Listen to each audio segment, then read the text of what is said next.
I'm here today with Kevin O'Leary, Mr. Wonderful. It's just wonderful to have you here with us for this conversation. Great to be here, Jeremy. It's been quite a journey, and actually maybe a good place to start. I'd love to maybe hear you talk a little bit about your own kind of journey into this space. Yeah. And I've been able to have somewhat of a front row seat to some of that, but it's been amazing to see all the things that you've gotten involved in as well. But just talk a little bit about when did that click and then what you've been up to. I'm often reminded that I was a vocal critic of crypto in 2017. There's a clip of you and I actually on television. You're correct, and that gets shoved in my face and in other orifices all the time. But I change my job is a fiduciary, so when rules change, I change, and I have to, because the people that I work with and for realize that there's tremendous opportunity in this space, and I have come to the realization, just on a categoric basis, that within a decade this will be the 12th sector of the S&P, because it provides so much productivity, so much transparency, so much opportunity for all other sectors in terms of financial services, that it will find its place. We're in a difficult area now because we lack regulation, but my whole journey into it, particularly stable coins, is the frustration I have as an international investor in payment, in the absolute inefficiency and cost of moving money between geographies, which I do every day. And I've detailed many catastrophes where I'm transferring capital and it gets lost for 48 hours, or it gets lost over a weekend, or I can't find what happened to it for 3 or 4 hours, and I can't close transactions. And it turns out that banks were never good at this, and they're still not good at it. The realization I had when I actually started working on Circle was like, money is essentially record-keeping systems. Like, it's ledgers, right? And whether it's a ledger at the central bank, or a ledger at a commercial bank, or the old-fashioned like ledgers that the Medicis or whatever were using. And the technology, when you peel back the onion and you look at underneath, what is the technology that makes money either move slow or move fast or be expensive or not expensive, is a lot of it is just like this incredibly antiquated models of keeping track of this information. And blockchains are a much more open, accessible, transparent, auditable, real-time, publicly available infrastructure. And so it is, once you have that and you start using it, and you think about that compared to what you deal with in the legacy world, it's like, oh my God, this is so Well, much I would very much like to use it for reasons of all those, plus the efficiency of moving it. And something very important happened last week. Jamie Dimon on the Hill, a manager I have ultimate respect for, I'm an investor in his company, as every fiduciary is. It's a 5% weighting in any index fund. It is the best managed financial services company in the world, one can argue.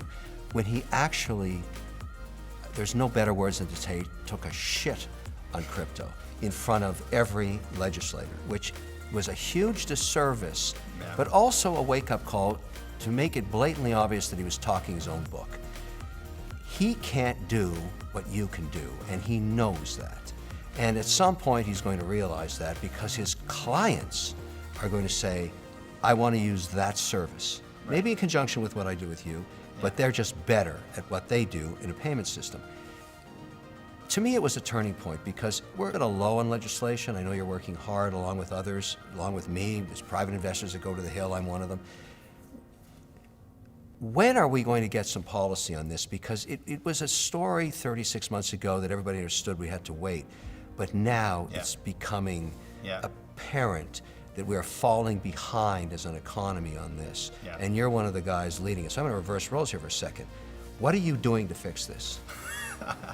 Kevin, it's a good question. Look, a couple thoughts. One, just on Dimon and his comments. I think it's really easy for quote unquote critics to take a shit on things when a market prices change, there's volatility, all this sort of stuff. And you're seeing a lot of that out there right now, where people are like, oh, these markets are off, and so I'm gonna... And you're talking about specifically the catastrophes in stablecoin of recent times. Yeah, catastrophes in stablecoin, catastrophes in other parts of crypto markets and other things as well. And so I think, and these lending companies that went belly up and all this. So there's this sort of stuff, and I think that makes it, people who want to be critical, they can come out in full force. We're certainly doing that. Yeah, yeah. But I think it's like I think it's shallow, and I think it's short-termism, and it's not really thinking things through. Do you think he feels the threat of this change to his fundamental service as a bank? I can't certainly get inside his head and think about this. What I would say is, and I'll come back to your question, is a payment stablecoin that is essentially like a token representation of cash, that is essentially a mixture of cash at the Fed and short-term U.S. government treasury bonds. That is the sort of, in some ways, like would be the safest digital dollar in the world. Whereas a deposit at a commercial bank, whether it's JP Morgan or any other, that's a loan to the bank, and the bank is then lending the money, and you got a claim on it, but it's different. And so I think that the idea of full reserve banking and full reserve dollar payment systems is a really powerful concept whose time has come. And I do think that is threatening. That is threatening to institutions that have built their payment systems around fractional reserve lending and this. So a little bit of a digression. I think coming to the question of what am I doing about it? Look, we have been advocating in many forums, in many venues, for federal payment-related stablecoin legislation. And I think the good news is that this is something everybody agrees about. So Well, certainly on a bipartisan basis. Who doesn't want to support the U.S. dollar as a default payment system? So support the U.S. dollar. Everyone agrees.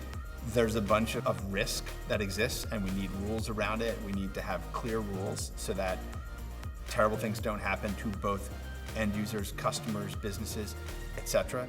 Everyone agrees what those risks are and basically how to address them, meaning the kinds of high-quality liquid assets that should back these, the kinds of reporting requirements, kind of restrictions on what you can do.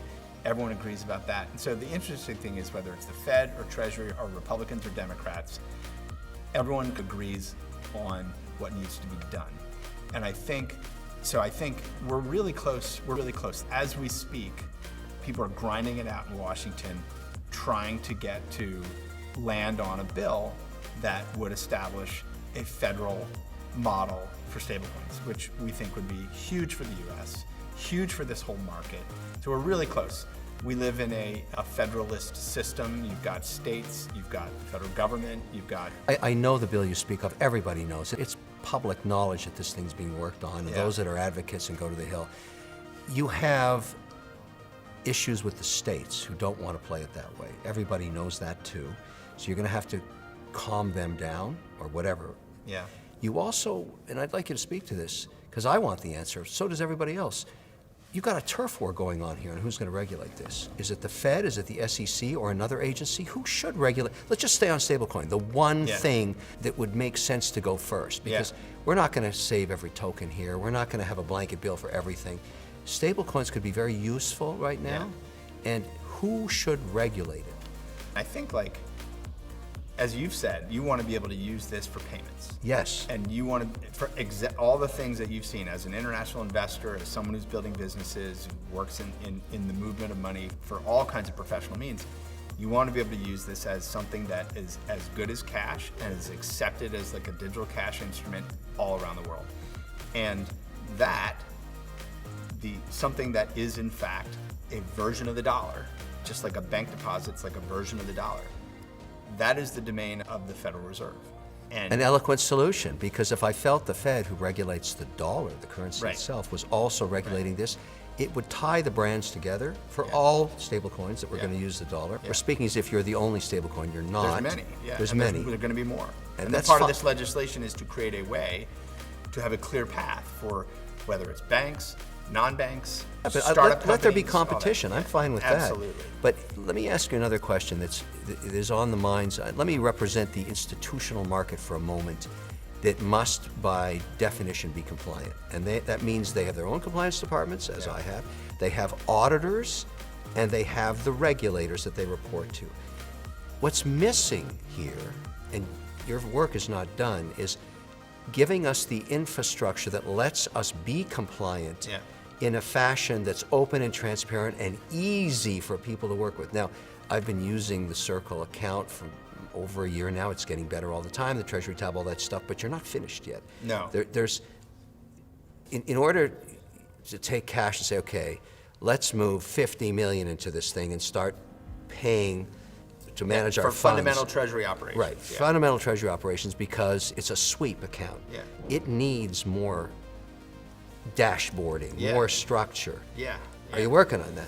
Yeah, absolutely. One of the exciting things that we have going on here at Converge is we're going to be talking a lot about where we're going with all of our platforms, and we have this concept of kind of business banking. What is the future of treasury accounts? What are all the things that you're going to be able to do? It's a huge investment area for us. So it should be. We have a vision for what the next generation commercial financial account looks like that is 100% digital asset based, and that allows people to seamlessly interact with counterparties, whether it's in payment experiences or in dealing with the ways in which people are interacting with DeFi and other things. And so we definitely are advancing it. And I think, coming back to the regulation question, it's really critical that everyone from the CFO to the compliance department to the third-party accountant or accounting firm, et cetera, that everyone knows what are these financial instruments, where do I put them in my books and records, how do they get reported, how do I treat them, if I accept a payment with this from a customer, what is that? And it's the unglamorous part of all of this